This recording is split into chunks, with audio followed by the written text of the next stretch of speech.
forest of Dalby, where we're hoping to catch a glimpse of the very rare and colourful species known to mankind as a mountain biker. They're a very shy species, and we must be careful not to disturb them, otherwise they may disappear off into the distance on their fat-tired bicycles.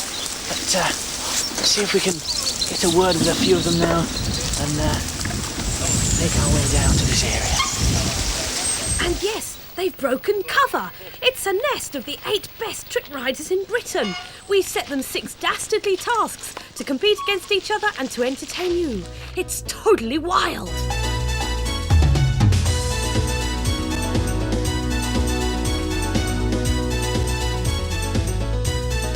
Totally wild.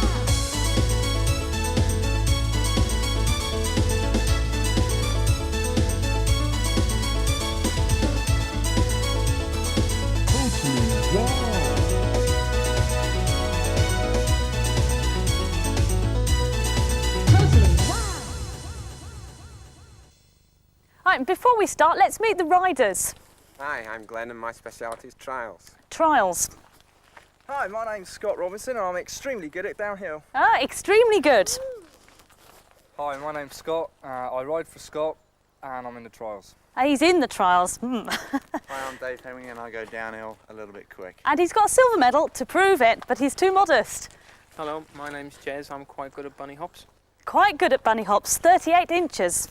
Hi, my name's James. I love crashing and making the crowd smile. And we certainly love that.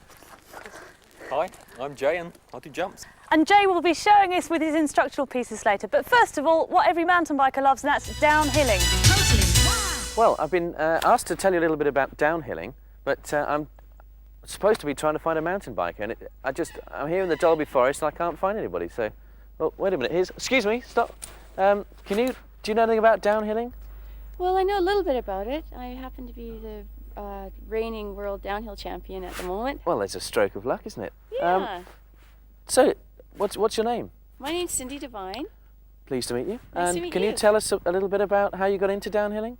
Yeah, it was 1987. I'd come from a strictly road touring background, and my boyfriend introduced me to a mountain bike that summer, and I started racing regionally, and actually was a very poor downhiller initially. So you've fallen off a few times on the way? Yeah, the first summer I had 12 stitches in one knee and 8 in an elbow, and they were just simple miscalculations that now with present videoing and help, I think we can avoid those kind of errors. Fantastic. So what kind of machinery do you use for this? This is basically my all-round bike, but it's good for downhills as well as cross countries, and the biggest change with downhilling now, of course, is suspension. These are the new lighter version of the RockShox with a dampening meter on the top, so you can dial in the amount of dampening you need for different types of terrain. Titanium, of course, is an awesome forgiving metal in general for a frame, and I have the bars and the stem as well, so you've got a really forgiving front end.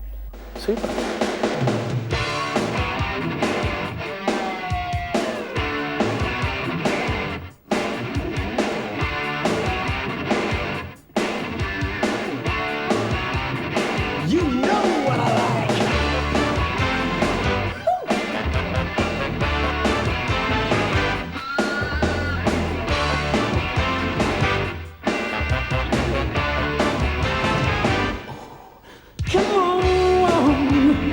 Why don't you take another look at yourself?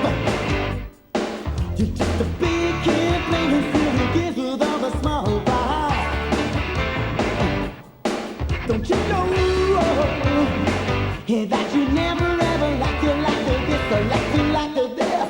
But you keep on coming back to all the things you should have left behind. Now,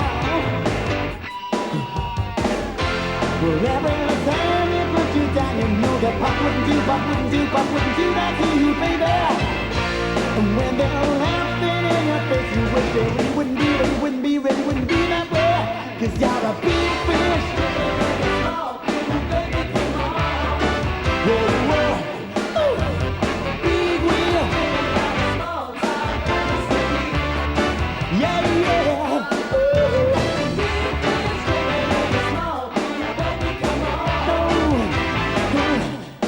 And I'm just sick of dancing in a small time fantasy. Well, I feel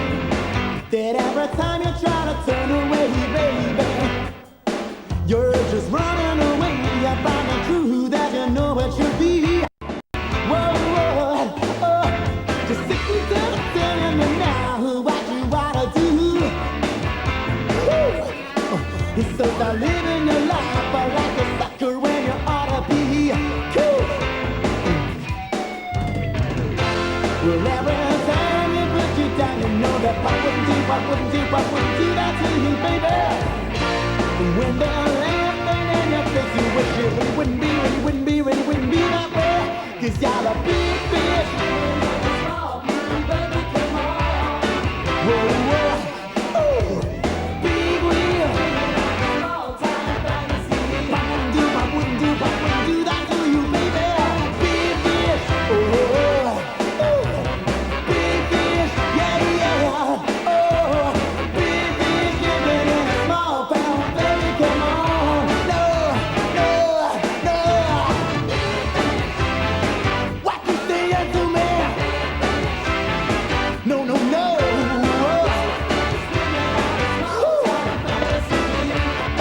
Whoa, whoa. And here's Jay with his technique tips. First, downhilling.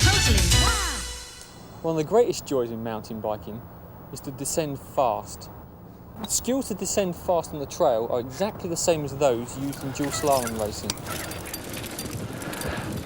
Always remember to keep your inside pedal high so it doesn't hit the ground. Never ever use over braking on the front end, and always brake lightly anyway. Remember to keep slightly over the back of the bike, but not too far. Keep your bum about 4 or 5 inches off the saddle at the most. Keep low on the bars, and always keep your weight onto the inside of the frame when you're cornering, and remember not too much weight on the front wheel. Weight distribution and braking are very important. Because no one person has the same style as anybody else, theories of this vary greatly. The theory I use is to keep my weight back. This helps me regain the front wheel if it washes. When you're in a tight corner, always keep the pedal on the outside low and lots of weight on that pedal. As you turn, try not to brake. You can't brake and turn sharply. The tyre just does not have enough grip. You have to brake into the corner and then turn. So as you turn, don't brake. You should have already slowed and controlled your speed. Keep the weight on the outside. If you've got your weight slightly to the rear, if the front wheel does wash out to the outside of the corner, it gives you the opportunity to put the power on, which raises the front wheel, and you can pull the bike back in. But it's a bit advanced, so you have to learn that one slowly. The other way is to keep your weight central, and so giving more weight to the front wheel, which will in fact, in most situations, keep the front wheel more stable, but it doesn't give you the opportunity to regain it. Well, thank you, Jay. The first dastardly test of our riders' skills is a dual slalom knockout, during which the riders have to negotiate a series of slalom poles. 2 riders go off at the same time. One takes the red lane and the other takes the blue lane. Times are recorded at the end of the run, and the riders then return to the start, swap lanes and go again. The rider with the fastest total time goes through. We join them on their second run of the first round to see which of the 4 riders will go through to the semi-final. And on the red run, we have on the left Glenn Turner, on the right Scott Robinson, and they're neck and neck. Should I say white porcupine to white porcupine? Well, they were at the beginning anyway, and Scott's taking away now. In their first run, Glenn was 6 seconds faster than Scott, which means that Scott will have to finish well up on Glenn on this leg in order to go through to the semi-final. It's looking a little bit too close for that at the moment. And with the unevenness of the lanes, John, of course, it looks at first if one is way ahead and then another's way ahead, and look, Glenn's just taking it home. Yes, easy all the way. So that's Glenn through to the next round. And here we have Scott Dommett in the red lane and Dave Hemming in the blue lane. Wait a minute, that's my bike he's on. Well, I shouldn't worry about it, John. He's not riding it anyway. Scott's already got a bit of a lead. That's an expensive bicycle. And Dave's on his bottom as he's trying to make up the 10-second deficit. Their first run, Scott was a whole 10 seconds ahead. He's I'm sorry, along I'm this. just flabbergasted here that my bicycle is being used. This Yorkshire anyway, hillside has never seen anything like this. I think, thank you, Dave. I think we're going to be looking at Scott going through the next round, which serves Dave right for borrowing my bicycle without asking me. And as Dave is a little dot in the background, Scott goes through. Indeed. Here, Jamie Tatlow and Jez Avery, the third pairing. Jamie Tatlow on the red run And Jez Avery on the blue run. Jamie was 2 seconds faster on his initial run, so Jez has to finish first, comfortably ahead of Jamie to go through to the semi-finals. Jez struggling a little bit there on this slippery surface. Really a bit like a circus, isn't it, John? Well, these two riders are certainly famous for their clowning around. They are very, very good entertainers.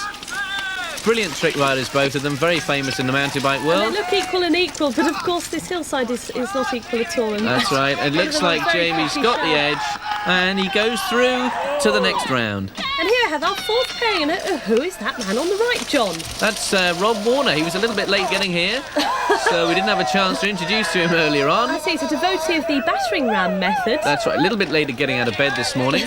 This big lad. If you can't get round, the poles go through them. Anyway, John, where do we stand after the first run? Well, Rob was 12 seconds faster on the first run, so Jay, unless he really pulls something incredible out the bag... He's had it. Yeah, basically. Anyway, it's looking pretty good as he's coming down here, but Rob is so fast when he wants to be, and it looks like a sprint finish. But Jay just gets it, but he doesn't make up 12 No, seconds. Rob's deficit. through. So, just to recap, the semi-finals will be between Glenn Turner and Scott Dommett, Jamie Tatlow and Rob Warner.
Run of their semi-final. Scott Dommett has the higher red run and Glenn Turner has the lower blue run. Are they getting the hang of this? It looks as if they are.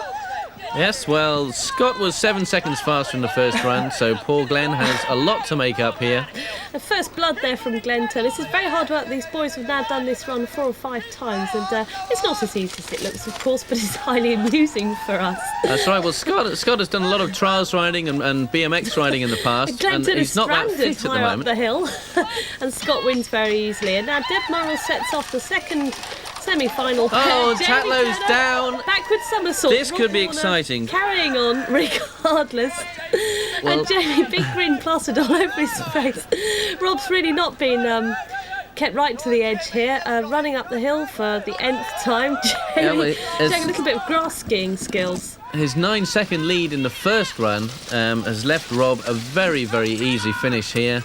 It's a shame that Jamie took that early fall because it could have been quite an exciting little run as it is. Oh, Jamie has decided to remount his bike as Rob slowly pulls over. So the Right. first heat of the final race, it's Scott in the blue lane, Rob Warner on the top. And these two are very equally matched. They're both highly talented motocross boys. They've known each other for years. They know where each other stands. They're very competitive. And I think Rob is actually going around the poles on this run, Nikki. It's neck and neck An still. We're original waiting to new see if technique. The hillside sorts them out, yes. And as usual, the red one on the inside is an enormous advantage. But remember, they're going to have a second run. And Rob wins, and his advantage is 9 seconds. And here they go. Deb Murrell sets them off for the last time. It's the final.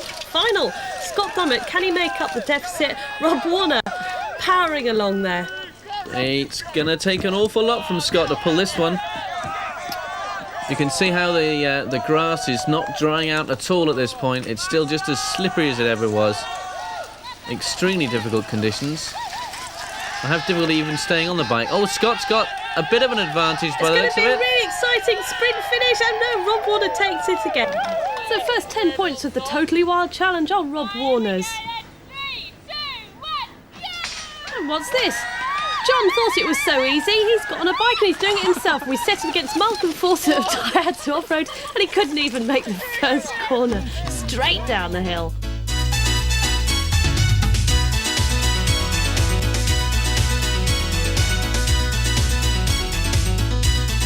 Totally Wild. Steep descending. To descend safely on a steep gradient, you need to get your weight right over the rear of the bike. If you've got your weight too far forward, the bike's just going to flip out on you.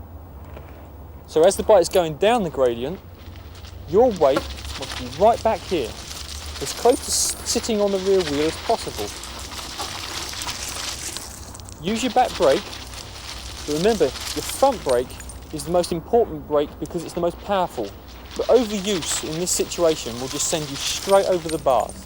So keep your weight back, your legs bent, arms nice and straight, good use of both brakes, and no overuse of the front brake. And you'll descend safely and controlled. Right, well now we're off to do the downhill part of the contest, and as usual, mountain bikers travelling in style.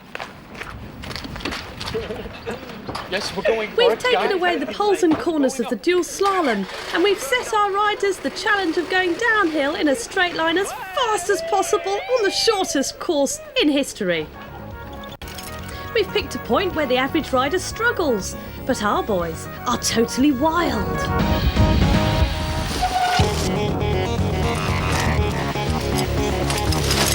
Each of the riders has 2 runs, and we'll be showing you the best of those. First over the top is Rob Warner, taking a very nice straight line, sticking his tongue out at the camera, goes through the bottom S-bend, and his time is 11.76 seconds. And here's Jay Hardy, our guru. Now, does Jay practice what he preaches as he shoots on down this very steep hill, staying well in control, and it's a good time of 10:36. Well, that's the time that James Tatlow is going to have to beat on his carbon fibre bike. James not taking as much air as he would normally at the top. It's important to keep your wheels on the ground for speed, and he takes a huge leap to celebrate 11.72 seconds. Here's World Junior Silver downhill medalist Dave Hemming, but can he do so well over such a short course? And no, his time's not that fast, 11:60. So here comes Jez Avery, taking big air at the top there, a little bit too much possibly, might have lost a little bit of time. We'll see as soon as he gets around the S at the bottom. 12.44 seconds, that puts him out of the running. Oh, now let's see what little Scott Dommett is going to do. Hanging on to the bike as tight as he can, not going around the corner straight. Oh, he almost lost it, but he's got the best time yet, 10:24. So can Scott Robinson get anywhere near that? Oh, he's gone into hyperspace, and I'd be grinning like that if I'd managed to land that jump. The problem is, though, it's going to have cost him time, which it did, 12:64. Our final run now, Glenn Turner. The time to beat is Scott Dommett's 10:24, and Glenn very in control, keeping his wheels firmly on the ground. And his time, what's it going to be? Not that fast, but well done, Glenn, 12:64. So Scott Dommett's the winner today, takes the second set of 10 totally wild challenge points. None of our riders fell in the downhill contest, and world-class downhillers such as John Tomac here very rarely come off their bikes at all. However, don't be fooled or led into a false sense of security by watching the stars. Years of practice, immense concentration and natural ability are essential to go fast, safe. Always wear a helmet. Take it easy and don't push yourself too far too early, or you might end up on the deck. Top downhill stars don't wear body armour for nothing. They know only too well that it only takes one mistake to end up on a stretcher.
Easy but true, mountain biking can be a dangerous sport. Here are some pointers to help minimise the risks.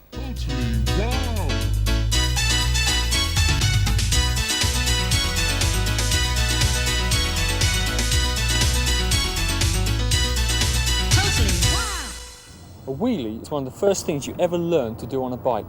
It's the building block of so many other tricks that lead to more complicated and flashier tricks. When you do a wheelie, you want to first find the correct gearing. Normally it'll be the middle ring and one of the top 3 of your back cluster. Ride along, sensible speed, maybe 5 miles an hour. You have your favourite foot forward, whichever foot feels most comfortable. When that foot reaches the top of the arc of the pedal stroke, shift your weight backwards slightly, arms quite straight, pressure on the pedal sharply and tug. The bike should then come up and you'll feel the balance point. Now, the hard piece about this is that you only know when the balance point is there when you've gone too far in either direction. To wheelie successfully without gaining lots and lots of speed, you find the balance point and stay at that point. When you find your balance point, you keep your weight on the saddle behind that point. You dab the rear brake to bring the bike back onto the point. This not only keeps you upright, but controls your speed so you don't end up blasting off into the distance faster and faster and eventually losing the wheelie. It gives you a nice controlled speed and a controlled, comfortable wheelie. If you want to be a bit flashier with your wheelies, you can try taking a hand off. Now, one of the pitfalls with taking a hand off is that you mustn't keep the bars straight, because what will happen is, if you wheelie with the bars straight and take a hand off, the bike has a tendency to do that. It collapses sideways. So if you hold the bike upright, turn the bars in, whichever hand is most comfortable, so that your hand is nearer to the centre of the gravity of the bike, then take the hand off. And you'll find that the bike will not do that as much, even though there is a slight tendency, and you have to shift your weight on the saddle to compensate. That's the more complicated style of wheelie, but it looks flat. Well, we could have had a wheelie contest that went on for the longest possible distance, but that wouldn't have really tested the skills of our 8 chaps. What we've done is set them an obstacle course that involves going around corners and a slalom around logs. Each rider has a different speciality, so it's no surprise to find that not all of them are expert wheeliers. And Dave is the first to discover how hard it is to corner without a front wheel. Another who may have great dual slalom skills but lacks the ability to wheelie is James Tatlow.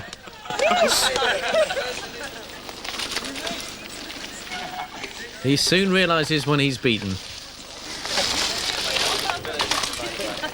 I've been to the James Tatlow School of Wheeling, by the way. Oh, that's a bit worrying, as Jay's our instructor. James managed to teach so many people. Oh, God. Oh, that's a good one, Jay. Impressive. Oh, even better, yes, and Deb runs to mark a 4-foot wheelie. Another rider who didn't possess the skill to go around a corner was Scott, so he's out. And we're left with the best 4.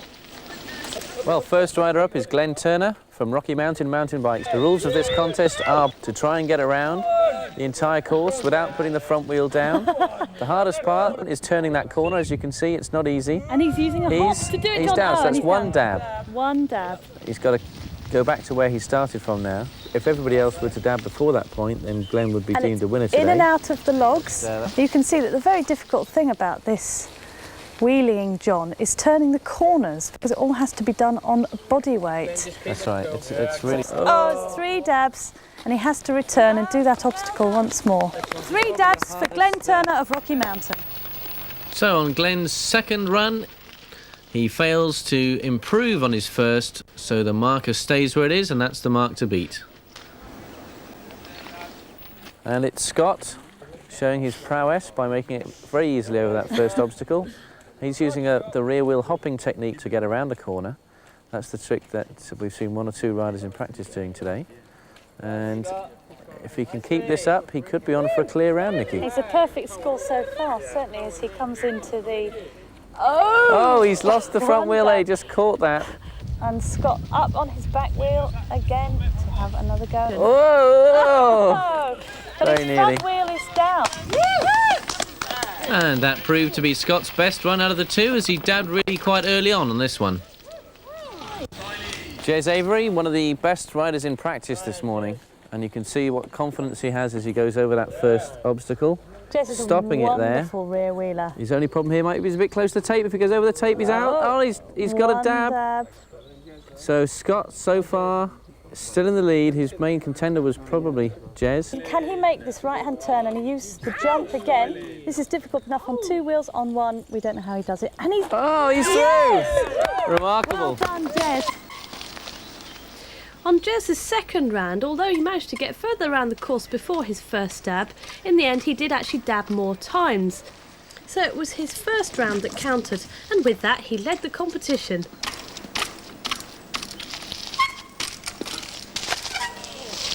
So our last rider is Rob Warner, and he's the only man capable now of beating Jez. He obviously has the ability to do so. As you can see, he can turn a corner. But unfortunately here on his first run, although he got this far, he made a few dabs towards the last section, which left it all to do in the last run. Rob Warner, The late arrival. the man from... If he can just get past that first log around the corner, he could steal the contest away from Jez. He's up on the back wheel. We know he can do this. It's a question of mind and psyche. This is where they've all stopped before. If he can just turn it round in this confined little space. Oh, he's a bit too close to the log. Oh, no. If he can not dab again, he's going to be the winner. Come on, Rob, you can do it. He's very close to Jez Avery's. Ah! Oh, no. And Jez Avery's our winner. Come on, Rob. Yes. Well done. So Rob manages to pip Scott for second place, we're leaving Glenn and Dave in 4th and 5th. And here are the points to remember once more about wheeling.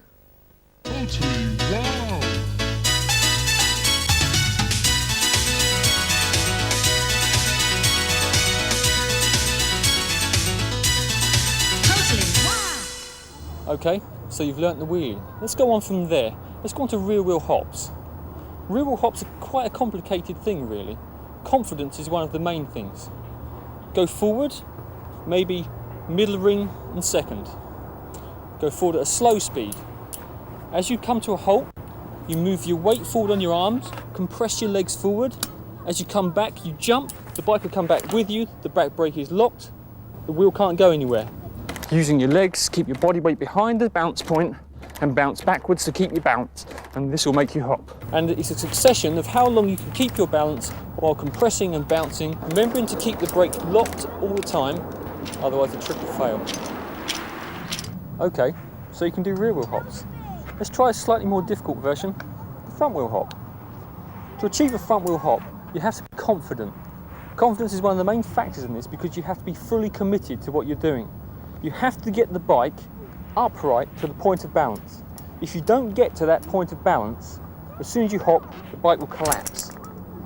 So you go forward, middle ring, maybe second in the rear. Forward at a speed great enough so that when you apply the front brake, the bike will reach the point of balance. You then compress your body downwards, bending your arms and your legs slightly, and moving upwards, jumping your body. Now you mustn't make the mistake of trying to pull the bike with your body. You have to move your body weight backwards and move your body and the bike as one unit to achieve the hop.